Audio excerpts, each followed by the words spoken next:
Salut à tous et bienvenue pour cette nouvelle émission. Donc aujourd'hui nous allons présenter deux comics qui sont sortis il y a un mois et un peu plus d'un mois.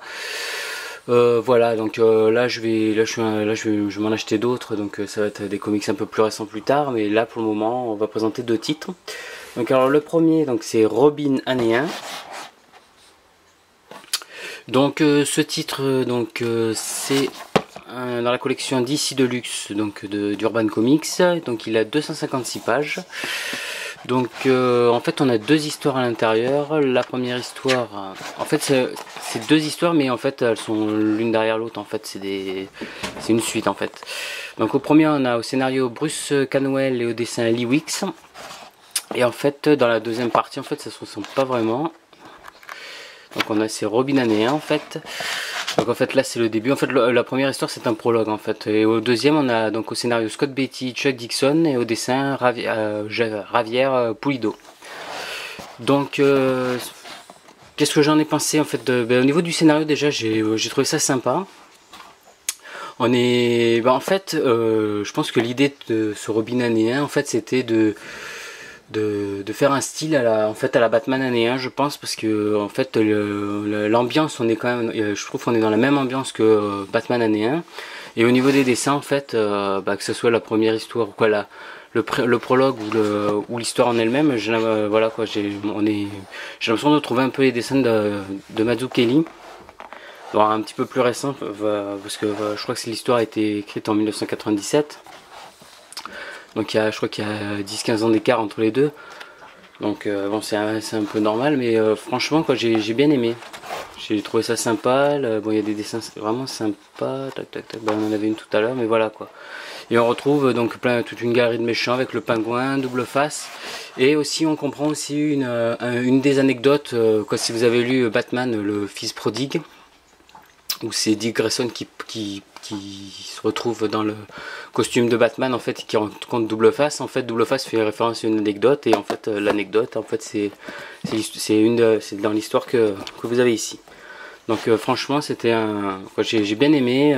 J'ai hésité au début parce que c'est vrai que j'avais vu qu'il y avait quoi, la plupart des gens disaient qu'il y avait qu'une histoire qui était bonne, et au final en lisant en fait j'ai pas eu l'impression qu'il y avait deux histoires. En fait c'est vraiment dans la continuité. J'ai eu l'impression d'avoir un prologue et en fait après d'avoir l'histoire. Voilà. Et donc ensuite le deuxième titre c'est L'héritage de Deathstroke, qui est sorti quand même fin août. De Kyle Higgins et de Joe Bennett. On est dans la collection DC Nemesis. Comme vous pouvez le voir, l'édition elle est pas mate, elle est brillante. Alors je sais pas si vous voyez bien. Et donc c'est comme j'ai dit, on était dans l'édition DC Nemesis. Et par contre, la chose que j'ai pas compris, c'est que c'est un Justice League en fait. Il est dans la collection Justice League, il est dans la même couleur que les Justice League. Donc c'est pour ça que j'ai pas vraiment compris, mais bon, ça change pas grand chose. Donc au niveau de l'histoire, l'histoire je l'ai trouvé plutôt sympa. Bon après c'est pas non plus l'histoire du siècle, mais bon en fait c'est là je trouve que c'était vraiment c'est l'histoire bourrin avec des scènes d'action.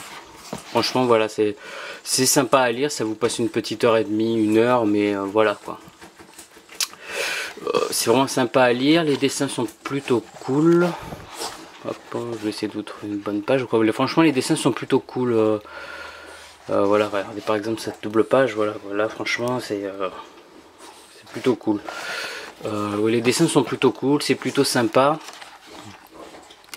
Voilà quoi, après ça change rien il n'y a rien de fantastique, il n'y a rien de spécial.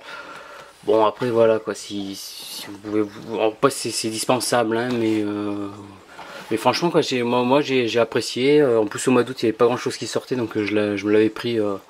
J'ai dit allez c'est bon, je me le prends quoi. Et j'ai vraiment trouvé ça sympa. Donc franchement quoi, je peux vous le conseiller si jamais pendant une sortie ou quoi, un mois où il y a des trous quoi, ça peut être sympa, ou bon à Noël, hein, faut déjà penser aux fêtes de Noël, si jamais vous voulez vous faire offrir quoi, ça peut être sympa. Mais sinon voilà quoi, c'est pas non plus quelque chose d'indispensable. Ouais voilà, c'est pas non plus. Mais bon vraiment les dessins sont sympas quoi. Et puis vraiment, en fait, c'est du comics bourrin en fait. Bon, en même temps, si on connaît un petit peu Deathstroke, c'est un peu normal. Mais voilà quoi, hein, c'est du bourrin quoi. Et puis les dessins sont vraiment sympas. C'est les jeux, c'est le même, c'est le même scénariste en fait que Nightwing en fait. Donc c'est pour ça si vous appréciez les histoires de Nightwing, bah, avec ça vous ne serez pas dépaysé.